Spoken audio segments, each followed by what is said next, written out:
जय श्री राम दोस्तों। मैं कल्याण भगत स्वागत करता हूं आपका अम्बे कल्याण चैनल में। दोस्तों, आज की वीडियो बहुत ही महत्वपूर्ण है। मेरा मानना है दोस्तों कि आज अगर आपने इस वीडियो को नहीं देखा तो शायद जो प्रश्न आपके अंदर सिद्धि और सवारी के प्रति उठते हैं, उन प्रश्नों का उत्तर आपको मिल नहीं पाएगा दोस्तों। बहुत ही अच्छी जानकारी मैं इस वीडियो के माध्यम से आपको देने वाला हूं। दोस्तों, जब हम अपने प्रेमी भक्तों से बात करते हैं, काउंसलिंग करते हैं, तो बहुत से व्यक्तियों का यह प्रश्न होता है कि हम बहुत समय से पूजा पाठ कर रहे हैं, साधना कर रहे हैं, हमें दिव्य शक्तियां तो चाहिए पर सवारी नहीं चाहिए। आज का टॉपिक बहुत ही खास है दोस्तों। आपको इस वीडियो को ध्यानपूर्वक सुनना है और पूरा सुनना है दोस्तों, तभी आपको समझ में आएगा कि मैं आपको क्या समझाने वाला हूं। आज का वीडियो कुछ प्रश्नों पर आधारित है कि क्या मंत्र जाप करने से सवारी आती है, या आपकी पूजा पाठ बढ़ जाती है, आपको किसी प्रकार की वाइब्रेशन फील होती है, या जो भी पूजा पाठ के जो अच्छे अनुभव आपको होते हैं उसका क्या मतलब होता है। क्या हमें देवी देवता की सवारी आ रही होती है या आने वाली होती है, क्या होता है इन सभी चीज़ों के होने से। तो दोस्तों, काउंसलिंग में बहुत से व्यक्ति कहते हैं कि हमें कोई सवारी वगैरह नहीं चाहिए। मेरा आप सभी लोगों से यही कहना है दोस्तों, जब ऐसी चीज़ आपके साथ होती है तो आपको एक चीज़ का विशेष ध्यान रखना है। किसी भी शक्ति के लिए आपको बुरा नहीं बोलना है दोस्तों, क्योंकि शक्तियां जो है वह हमारे इर्द गिर्द हर जगह है और वह हमारी बातों को सुनती है। तो यह चीज़ हम हमारे प्रेमी मित्रों को काउंसलिंग में बताते हैं। हो सकता है वह मेरे सामने इस चीज़ के लिए मना कर दें, लेकिन पीछे से ऐसी गलतियां अधिकतर व्यक्ति करते हैं दोस्तों, और यह बिल्कुल भी सही नहीं है। क्योंकि दोस्तों, शक्तियों को आपने ही बुलाया है, कहीं ना कहीं आपने उनको याद किया है, कहीं ना कहीं आपके इतने अच्छे कर्म हैं कि शक्तियां आपके बुलाने पर आ रही है, कहीं ना कहीं आपके पूर्वजों का बहुत आशीर्वाद है आपके ऊपर कि आपको शक्तियों की ऊर्जा प्राप्त हो रही है। तो दोस्तों, क्या मतलब होता है इन चीज़ों का? जैसे आपकी बॉडी में वाइब्रेशन हो रही है, रोंगटे खड़े हो रहे हैं, थर्ड आई पर वाइब्रेशन हो रही है, खिंचाव महसूस हो रहा है, आपको अपने सर में वाइब्रेशन महसूस हो रही है, आपका सर घूमता है, जप करते समय, मेडिटेशन करते समय आपका सर ऑटोमेटिक ऊपर की तरफ हो जाता है। तो यह सारी चीज़ क्या है दोस्तों? इन सभी चीज़ों का क्या मतलब है? अधिकतर व्यक्तियों का यही प्रश्न है। बहुत से व्यक्ति काउंसलिंग में कहते हैं कि हमने यूट्यूब के वीडियो देख देख कर सीखा है, यूट्यूब से मंत्र जाप करना हमने चालू किया है, यूट्यूब से देख देख कर शक्तियां हमने बुला ली, तो अब आगे क्या होने वाला है, क्या आपको पता है? जब यह सवाल हम उनसे पूछते हैं तो उनको पता ही नहीं होता कि आगे क्या होगा। इसीलिए व्यक्ति हमारे काउंसलिंग से जुड़ते हैं ताकि वह पता कर सके कि आगे क्या होगा और उन्हें आगे क्या करना है। अधिकतर व्यक्ति यही कहते हैं कि हमने देवी देवता की सेवा इसलिए की, माता रानी की सेवा इसीलिए की कि उनकी कृपा हमें प्राप्त हो, हमारे सारे काम हो जाएं। और वह शक्ति हमारे साथ अप्रत्यक्ष रूप से चले। हमें वह प्रत्यक्ष रूप से नहीं चाहिए या हमारे शरीर पर उनकी सवारी नहीं आनी चाहिए। तो दोस्तों, आपको मैं बता देता हूँ, इसमें 101% निश्चित है। अगर आप मंत्र जाप करते हो, रोज आपका 1 घंटा 2 घंटे 3 घंटे का पूजा पाठ होता है और आप आध्यात्मिक क्षेत्र में बहुत ज़्यादा आगे बढ़ गए हो, तो यह निश्चित है दोस्तों कि एक समय ऐसा आएगा कि आपके ऊपर उस देवी या देवता की सवारी आकर खेलेगी। क्योंकि लंबे समय तक मंत्र जाप करने से उन देवी देवताओं की ऊर्जा, उनकी तरंगें हमें प्राप्त होने लगती है। और जब इन तरंगों की मात्रा हमारे शरीर में बढ़ जाती है तो एक विस्फोट होता है दोस्तों। एक विस्फोटक स्थिति पैदा हो जाती है। हमारे शरीर का टेम्परेचर एकदम से बढ़ जाता है, ब्लड का सर्कुलेशन तेज हो जाता है, चेहरा लाल हो जाता है। उस ऊर्जा का वेग इतना अधिक बढ़ जाता है कि हम हमारे शरीर को संभाल ही नहीं पाते हैं और हम पर सवारी देवी देवता की आ जाती है। हम जब ऐसा उनको बताते हैं तो वह बोलते हैं कि क्या हमें पूजा पाठ छोड़ देनी चाहिए, बंद कर देनी चाहिए। तो मैं सभी व्यक्तियों को यही कहूँगा कि पूजा पाठ आपको छोड़नी नहीं है। होता क्या है दोस्तों, जब भी हम किसी देवी देवता का मंत्र उठाते हैं, मंत्र जाप करते हैं, तो मंत्र जपने का मतलब होता है उस देवता की शक्ति का आवाहन करना, उन्हें बुलावा देना।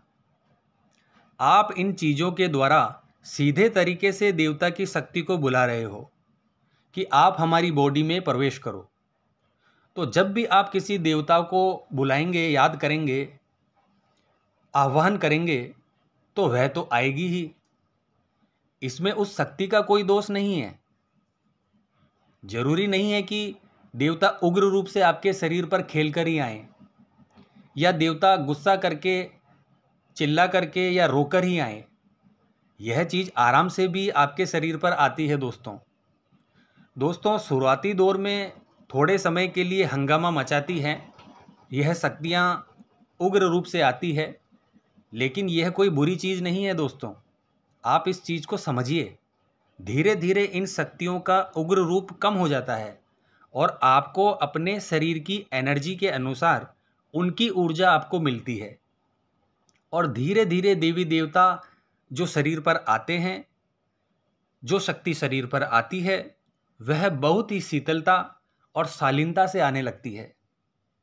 मैंने देखा है दोस्तों कि जिन लोगों के घर में बहुत सारी परेशानियां रहती थी, नेगेटिविटी के बहुत से कारण उनके घर में होते थे, व्यक्तियों के पास पैसे नहीं होते थे, महिलाओं के बच्चे खराब हो जाते थे, घर में लड़ाई झगड़े होते थे, जैसे ही किसी के ऊपर सवारी आने लगी, वैसे ही व्यक्ति के घर में तरक्की के रास्ते खुलने लग गए, घर में शांति का माहौल पैदा हो गया, सारे कार्य उसके अच्छे से बनने लगे। तो यह कैसे हुआ दोस्तों? दिव्य शक्तियां जब आपके घर में आई है, आपके शरीर के ऊपर आई है, तभी तो यह चीज हो पाई है। पहले तो ऐसा नहीं था। और अगर यह शक्तियां आती नहीं तो क्या आप इन चीज़ों से निकल पाते? तो जो लोग यह सोचते हैं कि सवारी अच्छी चीज़ नहीं है, नहीं आनी चाहिए या हमें नहीं चाहिए, हम तो सिर्फ पूजा पाठ करेंगे, यह सब हमें ढोंग नहीं करना दोस्तों। तो प्लीज़ दोस्तों, अपनी बोली पर थोड़ा सा आपको कंट्रोल करना है। आपको अपने मन को थोड़ा साफ करना है। नहीं तो तुम्हारा जब बुरा समय आएगा तो बाद में आप उस शक्ति को ही बुलाओगे। फिर देवता जब आएंगे तो आपको फटकार लगाएंगे और बुलाने पर हो सकता है वह दोबारा आए ही नहीं, क्योंकि वह रुष्ट भी हो जाते हैं कई बार। तो जो भी लोग मंत्र जाप कर रहे हैं, जिनको 3 साल 4 साल 5 साल रेगुलर हो चुके हैं मंत्र जाप करते हुए, तो धीरे धीरे उस मंत्र की शक्तियाँ, उस देवता की शक्तियाँ जिनके आप मंत्र जाप कर रहे हो, उनकी ऊर्जा आपके शरीर में धीरे धीरे समाहित होने लगती है और धीरे धीरे वह सवारी का रूप ले लेती है। सवारी भी बहुत तरीके से आती है दोस्तों। कुछ सवारी नाच करके आती है, कुछ खेल कर आती है, कुछ रो कर आती है, कुछ सवारी बोल कर आती है। बहुत सी सवारियां आने के बाद बोलती है और बहुत सी नहीं बोलती। यह डिपेंड करता है आपकी पूजा पाठ पर। आप जब इतनी ज़्यादा पूजा पाठ करते हो तो शक्तियाँ आपको पकड़ पकड़ लेती है और आपको धीरे धीरे शुद्ध करती है। आपको शुद्ध करने के बाद फिर वह शक्ति की सवारी आपके ऊपर आती है। तो इसमें काफ़ी लंबा प्रोसेस होता है दोस्तों, थोड़ा समय लगता है, लेकिन यह बहुत अच्छी चीज़ है, आप मानो या ना मानो। तो दोस्तों, आपको शक्तियों की रिस्पेक्ट करनी चाहिए। उनके बारे में उल्टा सीधा आपको बोलना नहीं है कि हमें यह नहीं चाहिए, हमें वाइब्रेशन हो रही है, हमें सवारी आती है, मुझे यह सब नहीं करना है। तो आपको अगर बॉडी के अंदर करंट महसूस होता है या आपके शरीर में एक फड़कन महसूस होती है, आपको पहले कुछ सपने नहीं आते थे पर अब अच्छे सपने देवी देवता से संबंधित आपको आते हैं, आपके घर के पूर्वज आपको दर्शन देते हैं सपनों के माध्यम से, आपके घर में चीज़ें धीरे धीरे ठीक हो रही है जो कि बहुत पहले बिगड़ चुकी थी, और आपकी बॉडी में अगर पेन होता था पहले और अब वह पेन दूर हो गया है, वह पेन कहाँ चला गया आपको पता ही नहीं। घर में प्रत्येक व्यक्ति अच्छे तरीके से बिहेव कर रहे हैं, बच्चे पढ़ रहे हैं, लिख रहे हैं, सब अपना अपना काम व्यवस्थित तरीके से कर रहे हैं, सब कुछ प्रॉपर तरीके से आपके घर में चल रहा है।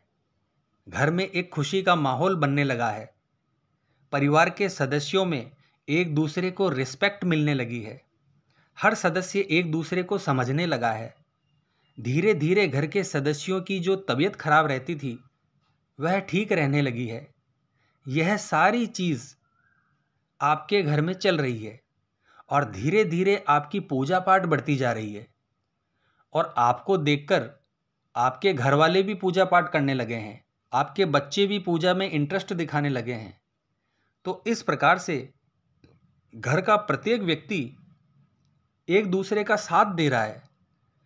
अगर इस प्रकार से पूरा घर परिवार आपकी सुन रहा है तो यह बहुत ही अच्छा आशीर्वाद है दोस्तों। यह आपके देवी देवता जिसकी आप आराधना करते हैं वह शक्ति ही आपके साथ चल रही है और उन्हीं की कृपा से यह सब आपके जीवन में घटित होने लगा है।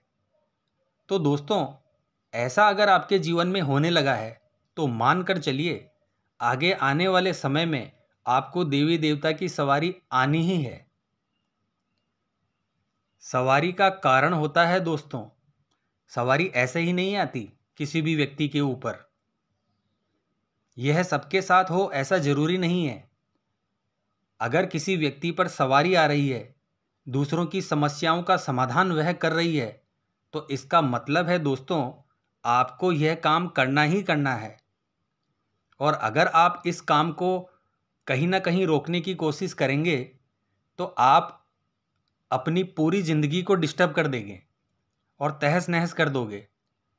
आपके परिवार में जो अच्छी चीज़ होने लगी है वह धीरे धीरे फिर से बिगड़ने लग जाएगी, आपका काम धंधा पूरा ठप हो जाएगा, हेल्थ इश्यूज़ परिवार में होने लगेंगे। तो इस चीज़ का आपको ध्यान रखना है दोस्तों।